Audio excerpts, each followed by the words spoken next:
Good morning, students. So today we are discussing another topic in biology, that is sense organs. So today's topic is sense organs. So what are these sense organs? See, sense organs are the organs that respond to external stimuli by conveying impulses to the sensory nervous system.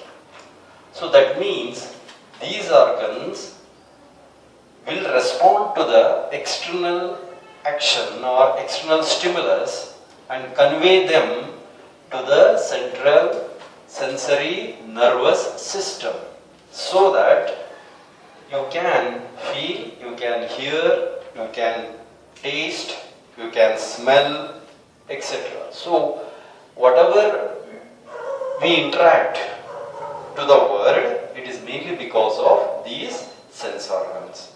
So they are required for interpretation through various organs and also help in responding to those external stimuluses.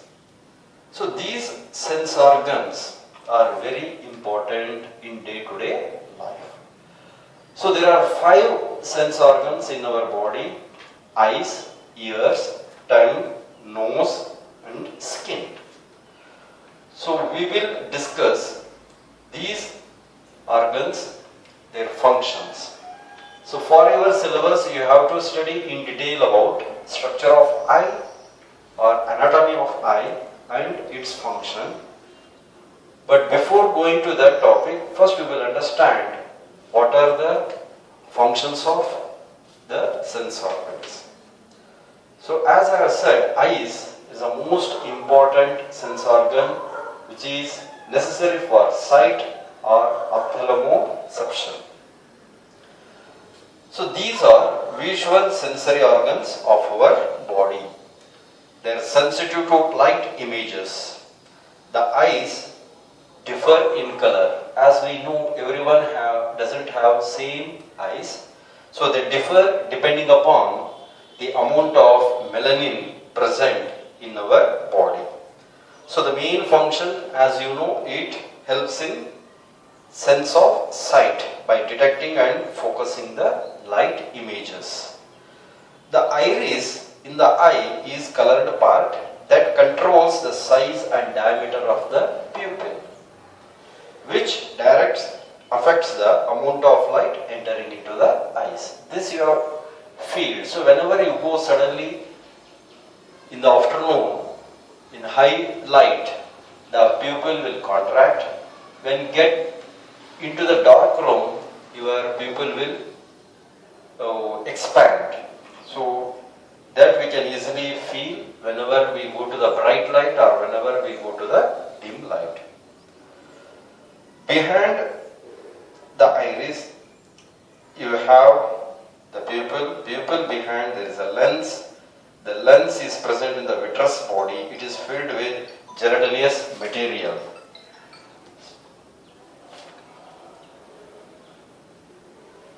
Called as vitreous humor. This substance, the vitreous humor, gives shape to the eyeball and transmits light to the back of the eyeball where retina is formed. So the retina contains photoreceptors which detect the light and transfer them to the brain through the optic nerve. So there are 2 types of cells present on the retina: rods and cones. Rods are the sensor function in low light found at the edges of retina, whereas cones, they are retinal cells present and work with the bright light. They help in detecting the fine details of the image and color.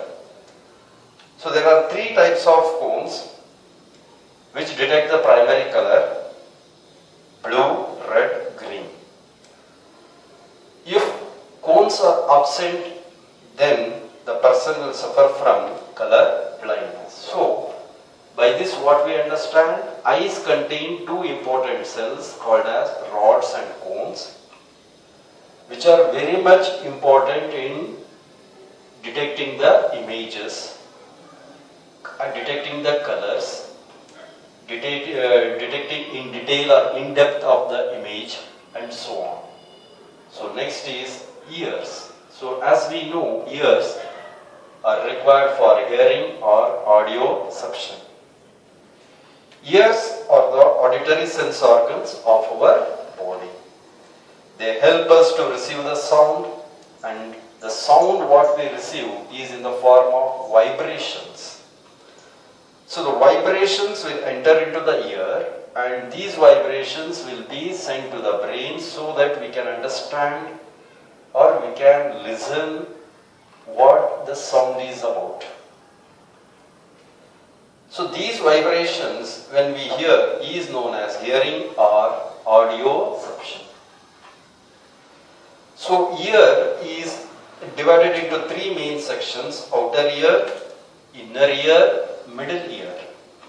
All the sounds, basically the vibrations will be received in the outer ear, which pass into the middle ear and finally into the inner ear through the ear canal. So these vibrations are sent to the brain so that we can understand the sound, that is the words what we talk, the music what we listen, and so on. So ears are most important in sense organs which help us in hearing. So the next sense organ is tongue.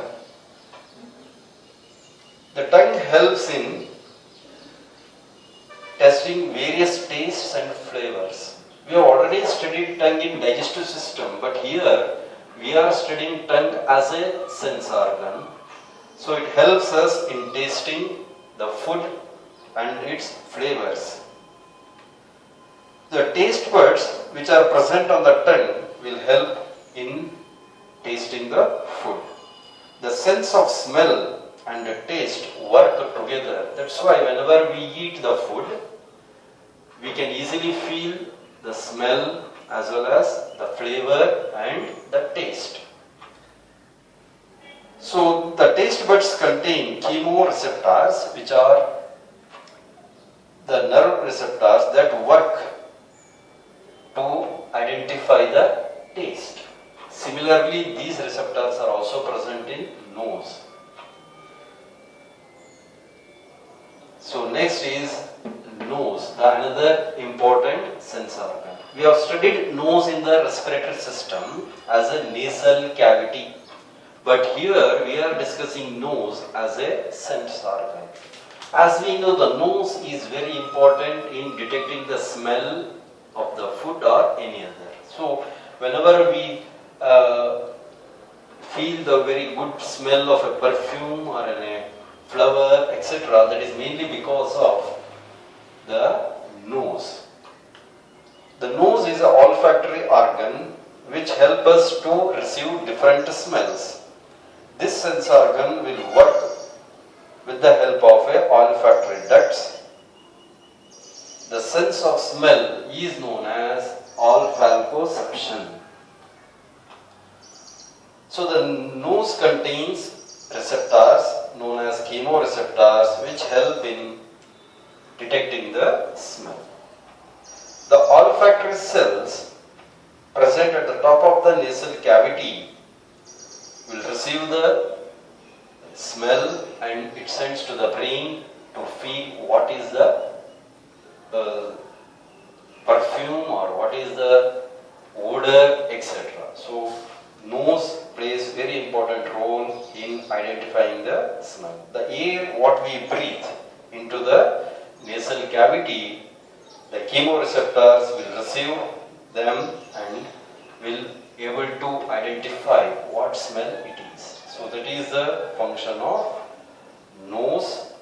So here we are discussing nose as a sense organ. The brain translates these impulses sent by the olfactory ducts and identify us to understand the smell. So the most important and largest sense organ present in our body is skin. As we know, the entire body is covered by skin. It is the largest sense organ among the four. So skin is the largest organ and it helps in feeling the touch, temperature, pressure. So this touch is called as tactoception.